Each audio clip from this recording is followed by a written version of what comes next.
युद्ध किया। प्रसेन भी युद्ध किया, लेकिन उसके घोड़े को सिंह ने मार दिया और थोड़ी ही देर बाद में प्रसेन को भी मार दिया गया। महाराज बोले भक्तवत्सल भगवान की जय। जब प्रसेन को भी मार दिया गया, तब शेर ने उस पारस मणि को अपने मुख में लिया और आगे की यात्रा करने लगे। उसी थोड़ी ही दूर में जामवंत महाराज जी की गुफा थी। जामवंत जी ने देखा कि सिंह के मुख में आज इतनी सुंदर पारस मणि है जो सूर्य को भी प्रकाशित कर रही है।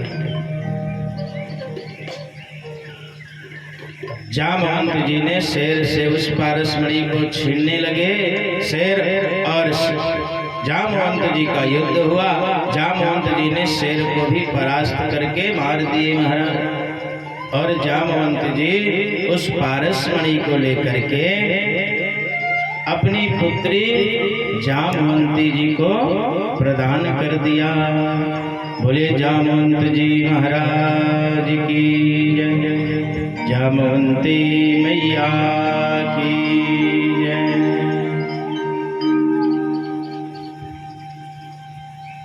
सत्यराजित महाराज का भाई जब वापस प्रसेन नहीं आया, तो सत्यराजित महाराज ने अपनी पत्नी से ये बात बताई।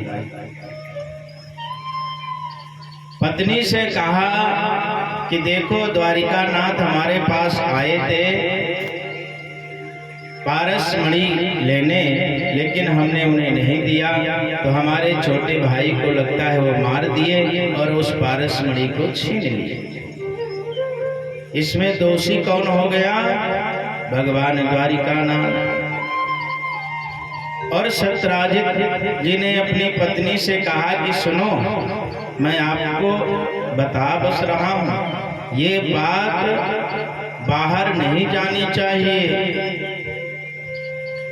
सत्यराजित जी अपनी पत्नी से कहते हैं कि ये बात बाहर नहीं जानी चाहिए, क्योंकि यदि बाहर बात फैल गई और भगवान ये कार्य नहीं किए होंगे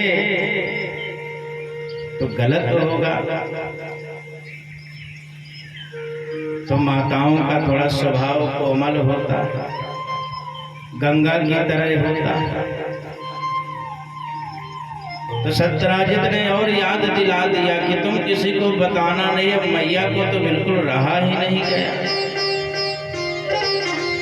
तो जैसे ही बात सुनी आपने, आसपास पड़ोस में अपनी सखियों को बात बताने पहुंच गई और कहने लगी कि महाराज, हे सखियों, द्वारिकानाथ ने हमारे देवर को मार दिया। एक पारस मणि के लिए द्वारिकानाथ ने हमारे प्रसेन को मार दिया और मणि छीन लिया। अब धीरे धीरे वह बात पूरे द्वारिकानाथ में फैल गई। महाराज श्रीमन नारायण